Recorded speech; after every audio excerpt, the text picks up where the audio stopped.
डरना नहीं, मृत्यु से क्यों डरना। मैं तो कहा करता हूं जिसने मृत्यु को जान लिया वो परमात्मा से भी नहीं डरता। क्यों डरेगा? जब गलत काम ही नहीं करता तो क्यों डरेगा।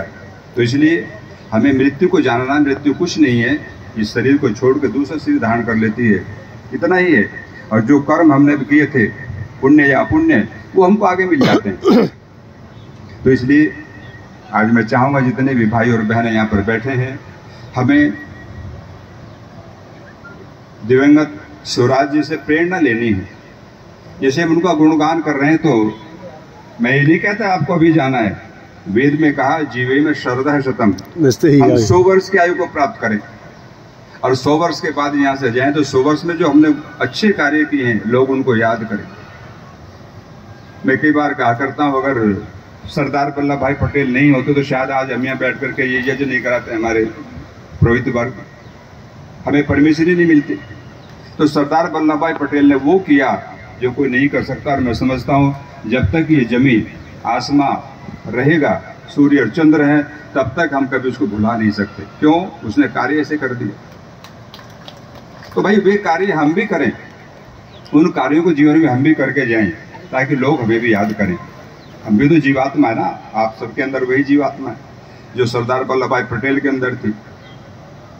तो हमें उन कार्यों को करना जो लोग हमको याद करें, यही तो जीवन है। संस्कृत में बहुत सुंदर एक सूक्ति आती है, कीर्ति जैसे सजीवती, कि व्यक्ति मरता कौन है? बोले जिसकी कीर्ति समाप्त हो जाती है। आपने कई बार देखा होगा, कई व्यक्तियों का लोग नाम नहीं लेना चाहते।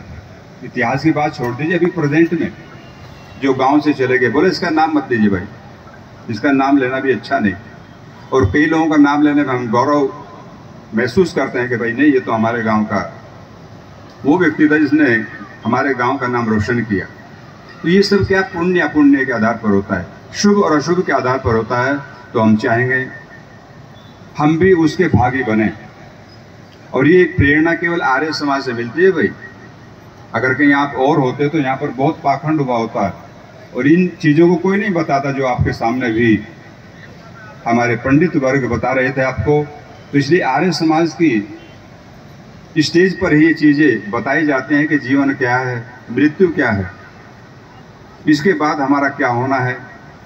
तो इस सब चीज़ों को हम लेकर के चलेंगे। तो मैं आपको बता रहा था, उनकी आयु कितनी आज बताओ? 3 महीने। तो हमें गम करना चाहिए जाने का उनका, पर नया जीवन शुरू हो गया उनका। तो वो तो किसी माता का स्तनपान कर रहे होंगे, दूध पान कर रहे होंगे मस्ती से, और हम यहाँ पर उनकी पुण्यतिथि मना रहे हैं, लेकिन एक प्रेरणा देने के लिए। एक हमारी परंपरा है कि हम जाने के बाद भी वही सम्मान देते हैं जो कभी उस समय देते थे जब वो यहाँ पर जीवित थे। तो ये परंपरा केवल भारत के अंदर है, वैदिक विचारधारा ये हमको प्रेरित करती है।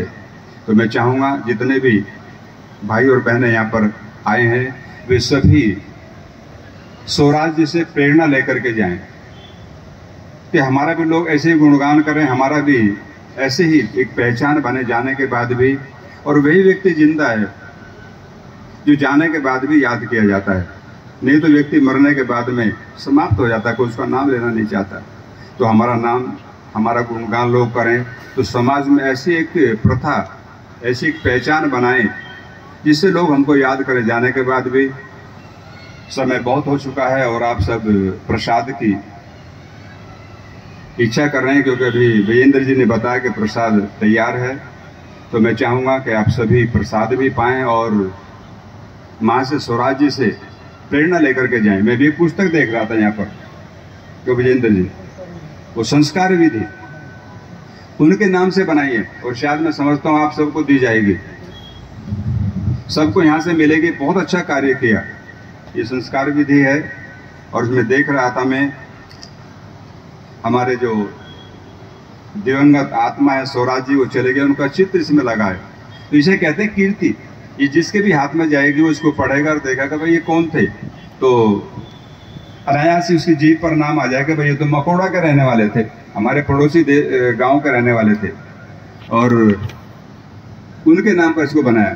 तो संस्कार विधि, जो गृहस्थ में जा रहा है व्यक्ति अगर संस्कार विधि को नहीं पढ़ेगा, मैं बताना चाहूँगा आप सभी भाई और बहनों को, वो अच्छी संतान को कभी भी जन्म नहीं दे सकता।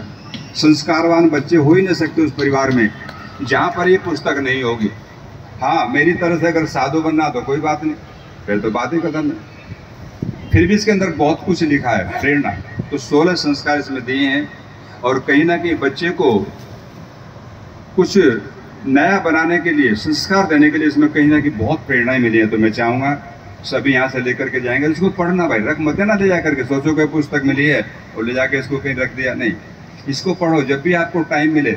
साहित्य एक ऐसी चीज है, कोई भी व्यक्ति कभी पढ़ के बदल सकता है। तो ये उनके स्मृति में है, बहुत अच्छा काम किया ब्रिजेश भाटी जी ने।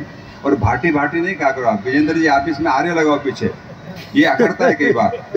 अभी महेंद्र जी बोले थे ना कि मुझे भाटियों से अलग कर दो, वैसे अलग नहीं करना, लेकिन भाटी नाम से अलग करना है, बोलो आर्य। तो विजेंद्र आर्य जी और वीरेश आर्य जी, इन्होंने एक कार्य किया, मैं समझता हूँ बहुत अच्छी बात है। इनका पूरा परिवार यहाँ पर बैठा है, बहनें सभी, तो इनको खूब खूब आशीर्वाद। ये उनका ऐसी गुणानुवाद करते हैं, बड़े बड़े यज्ञ करें। और यहाँ पर स्वामी जी पहुँचे और कुछ इमलियावासी भी पहुँचे। पिछले दिनों ने इतना बड़ा ऐतिहासिक यज्ञ किया, मैं तो पहली बार देखा। जब मैं वहाँ पर बैठा तो महेंद्र जी भी वहाँ पर बैठे थे, मैंने कहा भाई आपने रात दिन चलाया, कहीं लिखा भी है? तो ये तो बड़े स्वाध्यायशील है, तो पुस्तक रखी थी हमने, देखो ये लिखा है इसके अंदर। तो आदमी पूछ ही नहीं सकता फिर भाई आपने ऐसा क्यों किया। तो बहुत बड़ा यज्ञ किया, मैं समझता हूँ वो पहली बार मैंने इतना विशाल यज्ञ देखा। और वो लगातार शायद 9 दिन चला। जी जी, रात दिन चला था, 9 दिन रात दिन चला, 24 आवर्स चला वो। तो बहुत बड़ा उसमें खर्च भी है, लेकिन खर्च कुछ नहीं है। देखिए, पुण्य के लिए जो आप खर्च कर रहे हैं वो आपका सब जमा हो जाएगा, अपुण्य के लिए जो खर्च किया वो खत्म हो जाएगा। आप अपने लिए कुछ भी खर्च कर रहे हैं, उसे कोई नहीं मानेगा आपने क्या खाया, क्या कितने बढ़िया कपड़े पहने, लेकिन दूसरों को लेकर आप करोगे तो उसका गुणानुवाद होगा, सब गुणगान करेंगे और उसमें अच्छा होता है। तो उन्होंने यज्ञ किया, हिमालय वालों ने, इनका भी धन्यवाद। और बड़े बड़े यज्ञ होने चाहिए क्षेत्र में। ये क्षेत्र वो यज्ञों के लिए कभी जाना जाता था। स्वामी भीष्म जी महाराज, शायद आपने बहुत कम लोगों ने देखा होगा उनको, तो मुझे उनको देखने का मौका मिला। वो क्षेत्र में बहुत बड़ा काम करते थे। इस पूरे क्षेत्र में जितने भी ये बिरादरी के लोग यहाँ पर बैठे हैं, जो भी समाज है, उस सारे क्षेत्र में स्वामी भीष्म जी ने काम किया। जो बेकराज जी हुआ करते थे भूंडिया वाले, वो भी उन्हीं के शिष्य थे। और बहुत एक नहीं, हजारों की संख्या में लोग थे, तो उन्होंने काम किया। तो हम चाहेंगे आप पुनः फिर उस यज्ञों की परंपरा को जागृत करें। मैं अधिक न कहते अपनी वाणी को विराम देता हूँ। ओम शम।